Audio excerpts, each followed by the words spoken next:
भारत माता की, भारत माता की, इनकलाब, इनकलाब, वंदे वंदे। आजादी की 75वीं सालगिरह सभी देशवासियों को मुबारक हो। अभी जब हम इस तिरंगे को ऊपर चढ़ते हुए देख रहे थे, कितना शानदार दृश्य था। भगवान करे हमारा ये तिरंगा हमेशा हमेशा के लिए ऐसे ही बुलंदियों पे रहे और ऐसे ही लहराता रहे। और इस तिरंगे की आन बान शान के लिए अगर हमें अपनी जान भी न्यौछावर करनी पड़े तो छोटी बात होगी। 1 साल पहले हम लोगों ने प्रण लिया था कि दिल्ली के अंदर इतने तिरंगे लगाएंगे, इतने तिरंगे लगाएंगे कि अगर कोई दिल्ली वासी अपने घर से बाहर निकलेगा, सब्जी लेने निकलेगा, दूध लेने निकलेगा, दफ्तर के लिए निकलेगा, तो उसको कहीं ना कहीं एक तिरंगा जरूर दिखाई देना चाहिए। और जब तिरंगा दिखाई देता है, अभी क्या शानदार दृश्य नजर आ रहा है चारों तरफ। उधर पुल पे इतने लोग खड़े हैं तिरंगे ही तिरंगे लेके, उधर सामने पुल के नीचे लोग खड़े हैं तिरंगे ही तिरंगे लेके, सामने लोग खड़े हैं। क्या शानदार दृश्य है। हमारा मकसद था कि लोग जब अपने घर से बाहर निकले, दिन में कम से कम 3 या 4 बार उनको तिरंगे के दर्शन हो जाएं। जब हम तिरंगा देखते हैं तो अंदर दिल में धक धक होती है, देशभक्ति जागती है, देश के लिए कुछ कर गुजरने की इच्छा जागती है। आदमी कुछ गलत काम कर भी रहा हो तो एक बार हिचक जाता है, यार देश के लिए मेरे को ये नहीं करना चाहिए। इस भावना से हमने शुरू किया और मुझे बड़ी खुशी है कि आज 500 तिरंगे पूरी दिल्ली में लग के तैयार हो चुके हैं। आज ये 500वां तिरंगा ऊपर गया है और पूरी दिल्ली के अंदर कोने कोने में अब जगह जगह तिरंगे लग चुके हैं। आज 75वीं वर्षगांठ के अवसर पे हमें एक प्रण और लेना है कि हम अपने देश को, भारत देश को दुनिया का नंबर 1 देश बना के रहेंगे। बनाना है कि नहीं बनाना है? हमें अपने भारत देश को दुनिया का नंबर 1 देश बनाना है। 75 साल में कई ऐसे देश हैं जो हमारे बाद आजाद हुए लेकिन हमसे आगे निकल गए।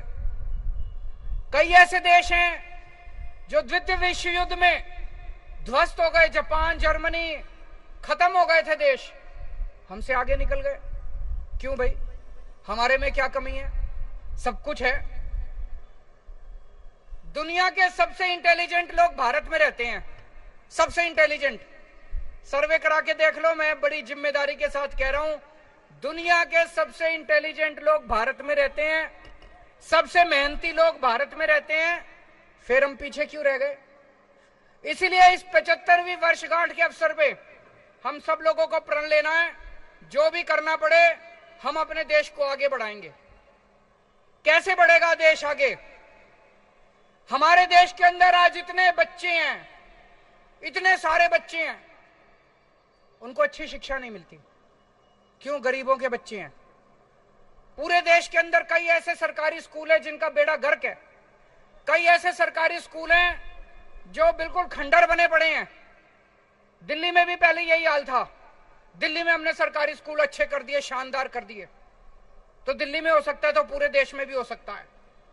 आज हमें प्रण लेना है कि हमें ऐसी व्यवस्था देश के अंदर कायम करनी पड़ेगी कि एक एक बच्चे को, इस देश के अंदर पैदा होने वाले एक एक बच्चे को, चाहे वो गरीब का बच्चा हो चाहे अमीर का बच्चा हो, एक एक बच्चे को अच्छी से अच्छी शानदार शिक्षा मिलनी चाहिए। आज 75वीं वर्षगांठ के अवसर पे हमें प्रण लेना है कि हमारे देश के एक एक इंसान को, एक एक भारतवासी को अच्छे से अच्छा इलाज मिलना चाहिए। आज सरकारी अस्पताल में जाते हैं, दिल्ली के तो सरकारी अस्पताल हमने बहुत अच्छे कर दिए, बाकी देश भर में सरकारी डिस्पेंसरी हैं, सरकारी अस्पताल हैं, उनमें इलाज के नाम पे कुछ नहीं मिलता। हमें ऐसी व्यवस्था कायम करनी है कि देश के हर गरीब को या अमीर को अच्छे से अच्छा इलाज मिलना चाहिए। आज इतने लोग बेरोजगार घूम रहे हैं, बेरोजगारी बढ़ती जा रही है। जब तक हम अपने हर युवा की एनर्जी का इस्तेमाल नहीं करेंगे, हर युवा को अच्छा रोजगार नहीं दिला पाएंगे, तब तक देश आगे नहीं बढ़ सकता। आज 75वीं वर्षगांठ के अवसर पे हमें ये सारे प्रण लेने हैं। लेकिन मेरे को दुख होता है, कुछ लोग आजकल कह रहे हैं कि ये गरीबों को जो कुछ फ्री शिक्षा मिल रही है ये बंद होनी चाहिए। मैं सोच रहा था, एक बेचारा रिक्शे वाला, एक बेचारा मजदूर, एक बेचारा ड्राइवर, एक गरीब आदमी, वो बेचारा इतना भी नहीं कमा पाता कि 2 टाइम की रोटी खा ले। अगर हमने सरकारी स्कूल बंद कर दिए देश में, अगर हमने सरकारी स्कूलों में भी फीस लगा दी, कह रहे हैं गरीबों को फ्री भी, मेरे को तो ये समझ नहीं आता ये फ्री भी होती क्या है। अंग्रेजी में बोलते हैं फ्री भी, कहते हैं फ्री की रेवड़ी, कहते हैं ये नहीं मिलनी चाहिए।